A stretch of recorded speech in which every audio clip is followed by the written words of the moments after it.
Next method जो next case जो हम डेप्रिसिएशन चैप्टर में समझेंगे उसमें हम सबसे पहले डिस्कस करेंगे रीवैल्यूएशन ऑफ असेट। ठीक है, स्पेशल केसेस। सबसे पहला रीवैल्यूएशन ऑफ असेट।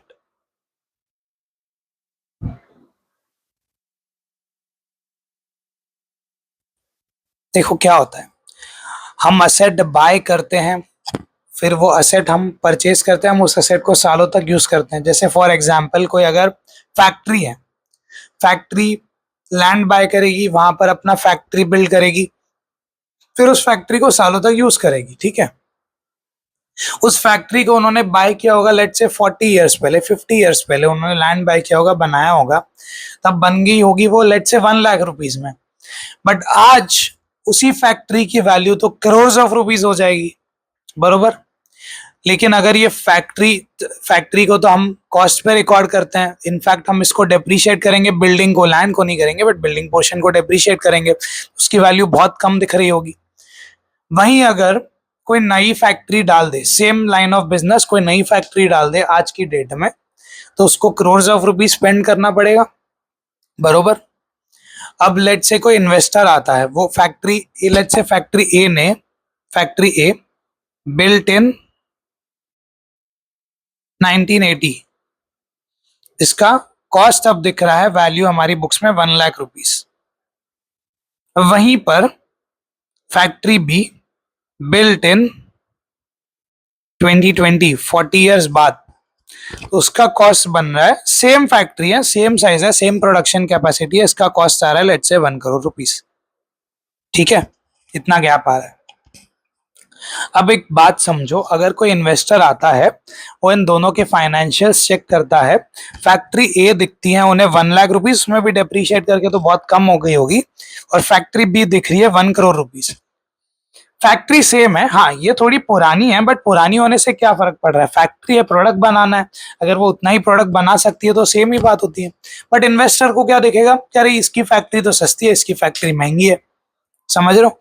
तो रिवैल्यूएशन क्या करने देता है, रिवैल्यूएशन अलाउ करता है आपको आपके असेट को रिवैल्यूड अमाउंट पे वैल्यू करना। रिवैल्यूड अमाउंट मतलब जो रिवैल्यूएशन मॉडल फॉलो करते हैं उनको सर्टेन टाइम के बाद रिवैल्यू करवाना पड़ता है, मतलब रीजनेबल पीरियड्स ऑफ टाइम के बाद उनको रिवैल्यूएशन करवाना पड़ता है as per accounting standards.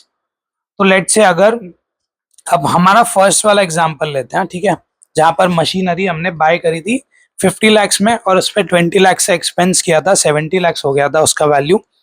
Year 1 पे डेप्रिसिएशन करने के बाद ईयर 1 क्लोजिंग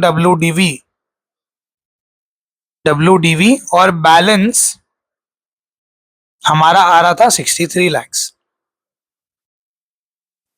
अब लेट्स से मैं रीवैल्यूएशन मॉडल फॉलो करना चाहता हूँ, ये ऑप्शनल है, पहली बात तो कंपलसरी नहीं है। अगर मैं रीवैल्यूएशन मॉडल फॉलो करना चाहता हूँ तो मैं क्या करूंगा, असेट को रीवैल्यू करूंगा। लेट्स से फर्स्ट ईयर में इसकी वैल्यू अब कितनी है, अब डब्ल्यूडीवी कितनी है, 63 लाख है।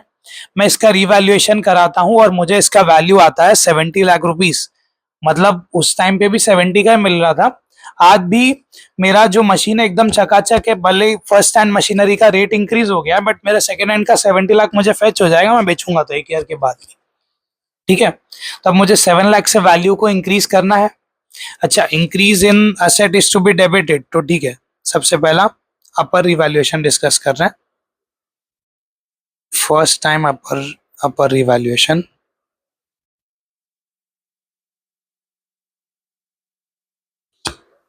$63 लाख की मशीन है, 70 लाख की हो गई है, वैल्यू इंक्रीज करना है तो मशीनरी अकाउंट डेबिट हो जाएगा 7 लाख से। अच्छा, अब अगर मैं आपसे पूछूं क्रेडिट क्या करोगे, आप कहोगे सर प्रॉफिट अकाउंट को क्रेडिट कर दो ना, जब हमने मशीनरी बेची थी 65 लाख में तब हमने 2 लाख से profit on sale of machinery को क्रेडिट किया था, तो इस केस में भी करो।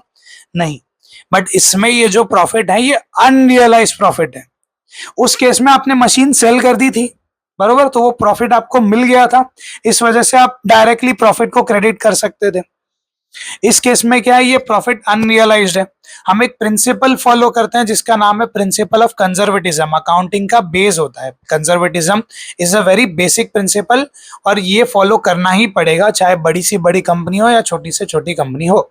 तो अगर मुझे असेट की रिवैल्यूएशन में प्रॉफिट हो रहा है तो मैं उसको प्रॉफिट एंड लॉस अकाउंट में या कोई प्रॉफिट अकाउंट का लेजर में नहीं डाल सकता, जो कि बाद में प्रॉफिट एंड लॉस अकाउंट में जाने वाला है। तो मुझे क्या करना पड़ेगा, मुझे एक नया रिजर्व क्रेडिट करना पड़ेगा जो कि असेट की वैल्यू की इंक्रीज को बताएगा। तो यहां पर मशीनरी डेबिट होगा और रीवैल्यूएशन रिजर्व क्रेडिट होगा 7 लाख से। ठीक है, इससे क्या हुआ, मशीनरी की वैल्यू इंक्रीज हो गई 7 लाख से, और रीवैल्यूएशन रिजर्व हमने क्रेडिट कर दिया। रीवैल्यूएशन रिजर्व क्रेडिट कर दिया, उससे हमें फायदा क्या हुआ, देखो हमें प्रॉफिट, एक अनरियलाइज प्रॉफिट हमें दिख रहा था, उसको हमने प्रॉफिट एंड लॉस अकाउंट में भी नहीं डाला, और अब वो प्रॉफिट साइड में भी पड़ा हुआ है, और आपकी मशीनरी की वैल्यू भी इंक्रीज हो गई। बरोबर, ये जो रीवैल्यूएशन रिजर्व है ये बैलेंस शीट लायबिलिटी साइड रहेगा, आपके नॉर्मल रिजर्व्स के साथ ऐड हुआ दिखेगा, और ये मशीनरी अब आपकी वैल्यू 70 लाख पे दिखेगी। इससे आपको फायदा हो गया, मशीनरी अपर वैल्यू पे हो गया। ठीक है सर, अब ईयर 2 पे जाते हैं। ठीक है, ईयर 2 पे लेट्स से ईयर 2 पे मैंने डेप्रीशिएट कर दिया, डेप्रीसिएशन को एक बार छोड़ दो। ईयर 2 का मेरा WDV है 70 लाख ही समझ लो, लेट्स से डेप्रीसिएशन नहीं किया, फिलहाल डेप्रीसिएशन को इग्नोर कर दो, तो 70 लाख दिख रहा है।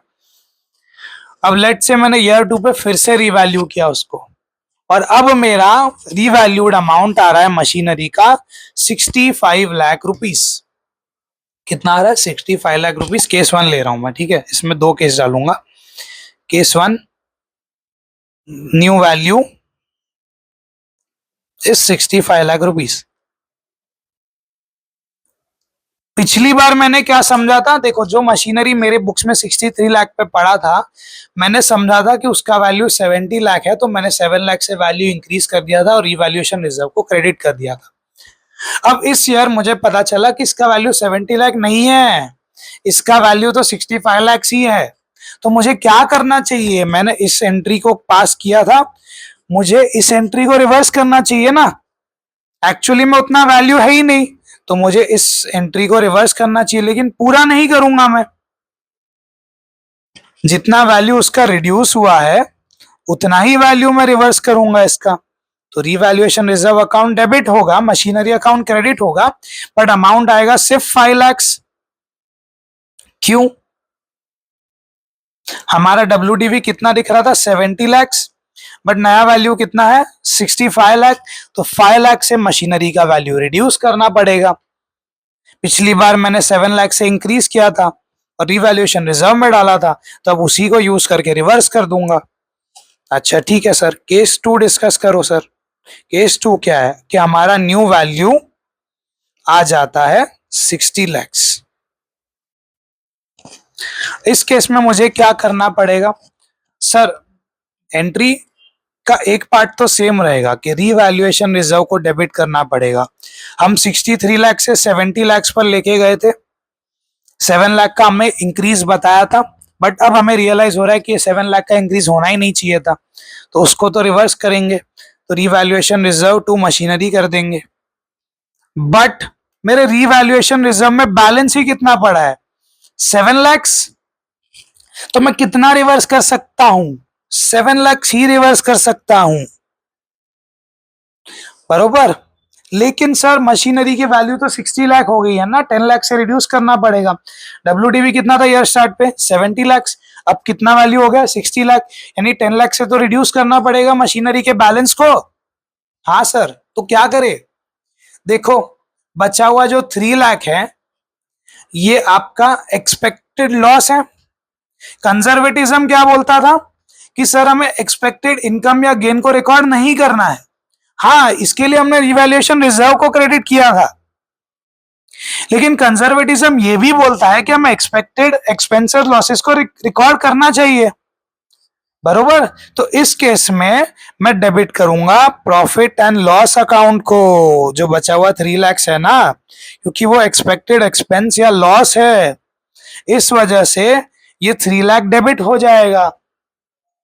टोटल 10 लाख का रिडक्शन है, 10 लाख आ गया यहां पर। समझ रहे हो इस बात को? वापस ध्यान देना, हमने पिछली बार रिवैल्यूएशन रिजर्व बनाया था 7 लाख का, मशीनरी की वैल्यू को 7 लाख से इंक्रीज कर दिया था, ठीक है। बट इस ईयर मुझे रियलाइज हुआ कि मशीनरी की वैल्यू सिर्फ 60 लाख है, यानी कि इनफैक्ट मुझे अब 10 लाख से रिड्यूस करना पड़ेगा वैल्यू। बट पिछली बार मैंने 7 लाख से इंक्रीज किया था, उसके अगेंस्ट में मैंने रिवैल्यूएशन रिजर्व को क्रेडिट किया था, बरोबर। यानी उतना वैल्यू, वो एंट्री तो पूरी गलत ही थी, वो वैल्यू तो कभी इंक्रीज हुई नहीं, तो मुझे उसको रिवर्स करना चाहिए, रिवैल्यूएशन रिजर्व अकाउंट डेबिट, लेकिन उसमें वैल्यू ही कितना है, 7 लाख से, तो पूरा 7 लाख से डेबिट किया। मशीनरी को तो हमें रिड्यूस करना ही है 10 लाख से, क्योंकि 70 लाख की WDV है, अब वो 60 लाख पे पहुंच गई है, तो 10 लाख से रिड्यूस हुआ है, तो वो क्रेडिट करना ही पड़ेगा। तो बचा हुआ 3 लाख कहां पे डाले सर? ये 3 लाख हमें डालना पड़ेगा प्रॉफिट एंड लॉस अकाउंट में। Why? Because it is an expected expense या लॉस। समझ रहे हो? अब नेक्स्ट ईयर अगर मेरे को और रिड्यूस करना है वैल्यू, तो अब नेक्स्ट ईयर में तो मेरे पास रिवैल्यूएशन रिजर्व ही नहीं है। लेट्स से ईयर 2, ईयर 3, ठीक है, WDV और बैलेंस अब पहुंच गया है 60 लाख पे, लेकिन मेरा न्यू वैल्यू आ रहा है 55 लाख। इस केस में मेरे पास रिवैल्यूएशन रिजर्व ही नहीं है डेबिट करने को, तो पूरा का पूरा profit and loss account debit हो जाएगा। समझ रहे हो इसको? 5 lakh to machinery account, 5 lakh, ठीक है। ये था एक स्पेशल केस जब हम अकाउंटिंग करते हैं डेप्रिसिएशन का, ठीक है।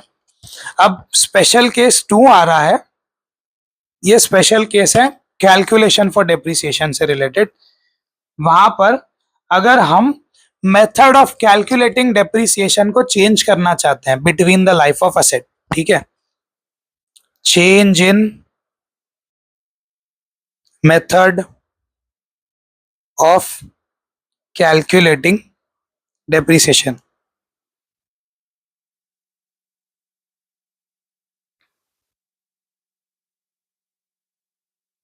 अच्छा, डेप्रिसिएशन का कैलकुलेशन कैसे करते हैं वो मैं एक सेपरेट वीडियो में डिस्कस कर दूंगा। वैसे तो आप अगर कोई मेथड फॉलो कर रहे हो और आप उससे कंफर्टेबल हो तो उसे फॉलो करना, वरना मैं एक सेपरेट वीडियो में डिस्कस करूंगा कि मैं डेप्रिसिएशन कैसे कैलकुलेट करवाता हूँ। बट पहले समझ लेते हैं कि देखो कॉन्सेप्ट तो सेम ही रहेगा, बस तरीका बदल जाएगा वर्किंग का। अगर मेथड ऑफ डेप्रिसिएशन आपको चेंज करना है, जैसे हम एग्जाम्पल जो ले रहे थे उसमें ईयर 0 पे ओरिजिनल कॉस्ट कितना था, 70 लाख, ठीक है। लेट्स से डेप्रिसिएशन का परसेंटेज है इस 10% ओरिजिनल कॉस्ट। तो अब मैं कैलकुलेट कैसे कर रहा हूं? लेट्स से यहां पर मैं 1 अप्रैल 21 को मैंने असेट परचेज किया है, मैं इस तरीके से कैलकुलेट करता हूं। मैं एक सम भी प्रॉपरली बना के दिखा दूंगा आप लोग को बाद में नेक्स्ट वीडियो में। परचेज प्राइस है 70 लाख, मतलब total purchase price plus capital expenditure. इस ईयर एंड पे 31 दिसंबर 21 को मुझे डेप्रिसिएशन चार्ज करना है। ये आएगा 10% ऑफ ओरिजिनल कॉस्ट, 7 लाख, बरोबर। कितना बचा? 63 लाख। ये बैलेंस आ रहा है, ये कब आ रहा है? On 1 Jan 22। Let's say second year भी मैंने सेम ही डेप्रिसिएशन फॉलो कर रहा हूं मेथड, और 10% ऑन ओरिजिनल कॉस्ट ही है। ओरिजिनल कॉस्ट क्या है? 70 लाख है, तो अभी भी 70 लाख का 10% ही डेप्रिशिएट होगा, 7 लाख। बचा कितना? 56 लाख। ये बैलेंस कब आ रहा है? 1 Jan 23 को। अब इस ईयर से लेट से मुझे डेप्रिसिएशन का मेथड चेंज करना है, उसके कुछ भी कहीं बहुत सारे रीजंस हो सकते हैं, आप मॉड्यूल में पढ़ोगे तो आपको थियरी पता चल जाएगी। मैं थियरी पे नहीं जा रहा, इस वीडियो को शॉर्ट रखना है हमें। तो अगर मुझे डेप्रिसिएशन का मेथड चेंज करना है कैलकुलेशन करने का, तो क्या करूंगा सर? कुछ नहीं। पहली बात तो एक चीज को समझ लो, मैं एक स्टेटमेंट दे रहा हूं, change in method of depreciation is a change in accounting estimate, ठीक है? And changes in accounting estimates are to be applied prospectively. Sir आपने बोल तो दिया, इसका मतलब बताओ। देखो, अकाउंटिंग स्टैंडर्ड्स में ना, accounting standards on property plant and equipment है, उसमें बताया गया है कि अगर हमें डेप्रिसिएशन का मेथड चेंज करना पड़ रहा है कोई भी रीजन की वजह से, तो वो change in method of depreciation is a change in accounting estimate, ठीक है? पहले इतना समझो कि वो चेंज इन अकाउंटिंग एस्टिमेट है। एक होता है चेंज इन अकाउंटिंग एस्टिमेट, एक होता है change in accounting principle. Change in accounting principle की अकाउंटिंग थोड़ी अलग तरीके से करनी पड़ती है, वहां पर हमें रेट्रोस्पेक्टिवली चीजों को ठीक करना पड़ता है।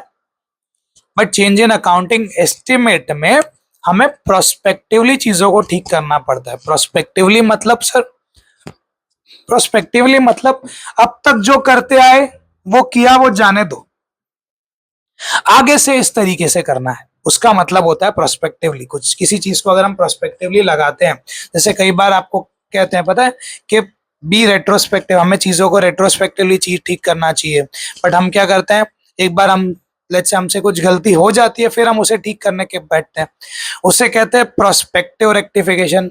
हमसे कुछ गलती हो जाएगी तब हम ठीक करेंगे, उसे कहते हैं प्रोस्पेक्टिव। लेकिन अगर हम गलती ही ना होने दे, उसे कहा जाता है रेट्रोस्पेक्टिव। तो वापस सर, अकाउंटिंग में क्या मतलब है इसका? जब प्रोस्पेक्टिव लगाना है, इसका मतलब पहले तक मैंने जो किया उससे मुझे लेना देना नहीं है, आगे से मुझे इसको इस तरीके से करना है। तो अगर मेरा WDV मेथड था, सॉरी ओरिजिनल कॉस्ट मेथड था, यहां से मुझे आगे 10% WDV लगाना है, तो मुझे प्रोस्पेक्टिवली लगाना पड़ेगा। प्रोस्पेक्टिवली मतलब अब तक जो भी किया इससे मुझे कुछ लेना देना नहीं है, आगे क्या करूंगा सर? तो अगर 31 दिसंबर 23 को डेप्रिशिएट करना है, पहले मैं फॉलो कर रहा था 10% ओरिजिनल कॉस्ट मेथड, और अब अगर मैं फॉलो कर रहा हूं 10% WDV मेथड, तो WDV क्या है मेरी इस डेट पे? 56 लाख। तो 10% of 56 lakh will be my depreciation for year 3। Simple है, प्रोस्पेक्टिवली लगाना है मतलब पहले जो भी किया था उसे जाने दो, आगे से वैल्यू आएगी ये। और अगर ओरिजिनल कॉस्ट से WDV पे जा रहे हैं, तो जो लास्ट बैलेंस आ रहा है सीधा उसको डेप्रिशिएट कर दोगे, 50,40,000 आ जाएगा आंसर। ये आएगा बैलेंस कब? 1 Jan 24 को। अच्छा सर, ये तो आपने बता दिया ओरिजिनल कॉस्ट से WDV जा रहे हैं, तो अगर हम WDV से ओरिजिनल कॉस्ट जा रहे हैं, तो अच्छा यहां पर मैं लिखता हूं OG कॉस्ट टू WDV। अगर हम WDV से ओरिजिनल कॉस्ट जा रहे हैं तो क्या करना है? तो 1 अप्रैल 21 को, सॉरी 1 अप्रैल 21 को मैंने इसको परचेज किया था 70 लाख रुपीस पे। 31 दिसंबर 21 को मैं इसको डेप्रीशिएट कर रहा हूं 7 लाख रुपीस पे। ओरिजिनल कॉस्ट और WDV दोनों में फर्स्ट ईयर का डेप्रीसिएशन तो सेम ही आएगा, बचा 63 लाख। कब? ये 1 Jan 22 को बैलेंस आया। अब 31 दिसंबर 22 को WDV मेथड के हिसाब से इसका डेप्रीसिएशन कितना आता है? 6,30,000, करेक्ट? तो ये कितना बचा? 56,70,000 बैलेंस आया। कब? On 1 Jan 23। ठीक है, अब मुझे जाना है ओरिजिनल कॉस्ट में। तो यहां पर ना आपको फाउंडेशन लेवल पे आपको डेटा देंगे, यहां पर आपको 10% या कुछ नहीं बोलेंगे, आपको बोलेंगे remaining useful life, sorry remaining useful life of asset is 10 years, और हमको देंगे scrap value is ₹6,70,000 for example. अगर ये दो डेटा देंगे आपको तो सर मैं कैसे जाऊंगा आगे? देखो, डेप्रीसिएशन का ओरिजिनल कॉस्ट मेथड का हमने फॉर्मूला डिराइव किया था, क्या था वो?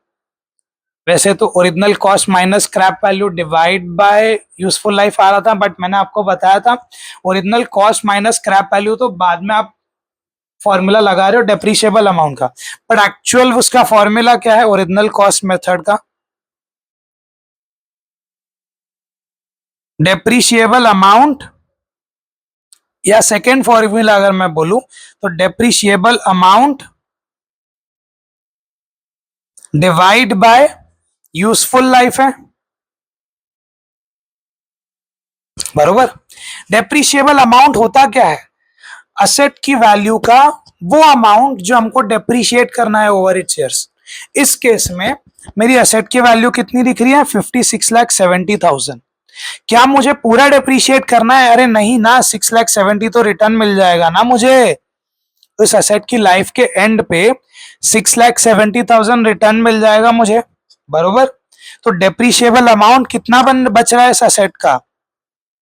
56,70,000 माइनस 6,70,000 अपॉन, अब मेरा एस्टिमेटेड यूजफुल लाइफ और बच रहा है 10 ईयर्स, तो मेरा डेप्रीसिएशन का अमाउंट आ जाएगा 5 लाख।